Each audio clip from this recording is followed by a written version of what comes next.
Grandola herrixka beltzara, elkartasunaren lurrean, herriak du gehien agintzen, oiuri zure barnean, oiuri zure barnean,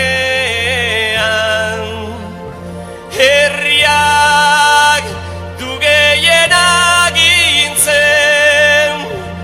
elkartasunaren lurrean, Grandola herrixka beltzara.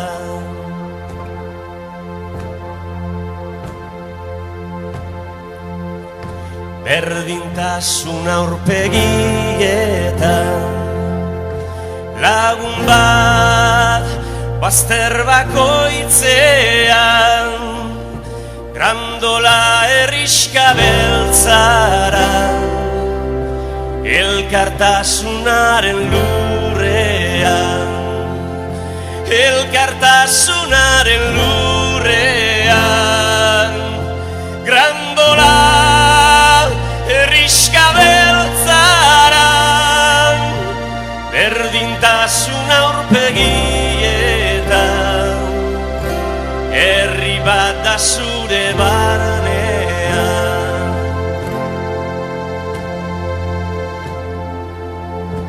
Adinez ezagunena, arte baten itzalean, zin egin nuen neure naia, neure egingo nuela, nire egingo nuela, zure naia herrixka beltzara, zin egin nuen adineko, arte baten itzalean, gehien agintzen duena, herria da zure barnean, elkartasunaren lurrean, Grandola Euskal Herria herrixka beltzara.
COVID-19ak sortu duen krisiak argi erakutsi du gaur egungo sistemak ez dituela pertsonen beharrak asetzen.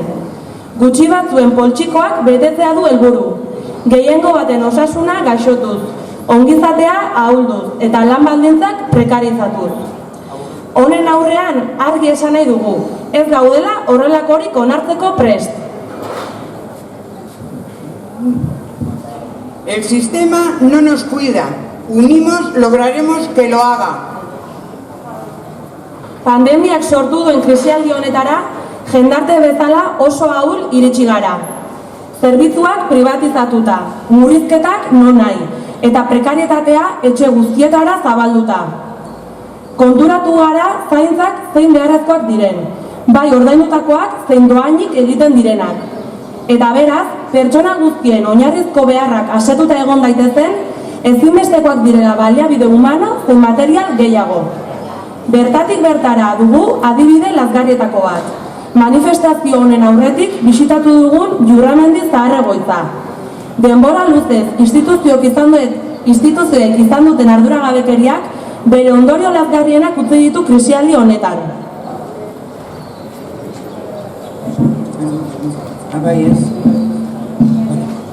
No solo el cuidado de nuestros ancianos y ancianas, también las personas con diversidad funcional y la crianza de hijos e hijas requieren unos tiempos y conocimientos para el cuidado que no están compensados dignamente.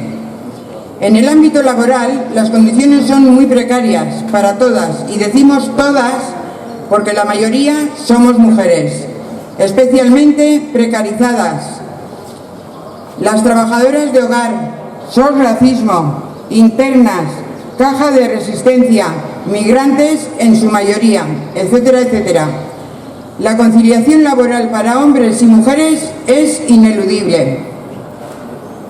Zaintzak erdigunean jartzea, bizitza erdigunean jartzeko lehen urratsa baita. Osasunari dagokionez, kalitatezko zerbitzu publikoak ez izate ederki ordaintzen ari gara eskualde honetan. Gurea baita ospitale publikorik ez duen eskualde bakarra. Eta gainera, zerbitzu pribatu kontzertatuaren mesedetan espezialitateen ambulategia desegin digute. Lehen eta orain argi diogu, Tolosaldean ospitale publikoa lehen bailen, eta espezialitatean zerbitzu publikoa. Kudeaketa ereduak berrikuste eskatzen dugu, zehazki publifikatzea, langile guztien subrogazioa eta hau finkatzeko salbuespeneko prozedura bat bermatuz. Hospital y centro de especialidades público ya. Son urgentes las políticas que prioricen las necesidades de las personas y no las del rendimiento económico. Ez du balio erakunde publikoen izenpean zerbitzu guztiak azpikontratatzea. Ez dugu horrelako eredu sasi publikorik nahi. Benetan guztiontzako izango den osasun publikoa behar dugu. Elkarzaintza bermatuko duen sistema publiko bat behar dugu. Herritar guztiek elikadura zein etxebizitza eskubidea ziurtatua izango duten jendartea behar dugu. Non prekarietaterik ez dugun bizituko eta pertsona orok lan, pentsio eta bizitza duina bermatua izango duen. 1.080 euroko gutxeneko pentsioa orain eta hemen. Bereziki urgentziazkoa emakumeen kasuan. Pentsio baxuenak 1.080 euro arte osatzen jarraitzeko eskatzen diogu Eusko Jaurlaritzari. Era berean, 1.200 euroko gutxeneko soldata, 35 orduko lan jarduna, arrakalari gabe eskatzen ditugu. Eta hori guztia hemen bertan herritarrok erabakita. El COVID-19 ha agravado y ampliado las situaciones de pobreza que ya existían. Solo en Tolosa son más de 200 las unidades familiares que no tienen suficientes ingresos para comprar comida y tienen que recurrir a diferentes recursos para poder subsistir. Además, ante los precios abusivos de la vivienda y la poca protección pública que existe para garantizarla, son ya más de 70 las que corren un serio peligro de quedarse en la calle. Y también en la pobreza, las mujeres somos mayoría. Oinarrizko diru sarrera bermatzeko laguntza, RGI bezala ezaguna, 693,73 eurokoa da Euskal Autonomia Erkidegoan. Berriki, gutxieneko bizisarrera deituriko prestazioa gizarte segurantzan sartu da. 262 eurokoa da hau. Positiboa da hau, baina RGI-a jasotzen dutenen inpaktu ekonomikoa ez da aldatuko. Izan ere, jasotzaileek 262 euro kobratuko dituzte gizarte segurantzatik. Eta diferentzia 251,73 eurokoa RGI kontzeptuan Eusko Jaurlaritzak ordainduko die. Baina Eusko Jaurlaritzak zertara bideratuko da aurreztuko duen alde hori, 1000 euro baino gutxagorekin ezin daiteke duin bizi. El mínimo establecido para la renta de garantía de ingresos en la Comunidad Autónoma Vasca es de 693,73 euros. Y del ingreso mínimo vital recién aprobado por el Gobierno del Estado español es de 462. El Gobierno vasco se ha comprometido a abonar la diferencia, pero si ahora pagara solo la diferencia, ¿a qué se va a dedicar el dinero que se ahorran? Con menos de 1000 euros no se puede vivir dignamente.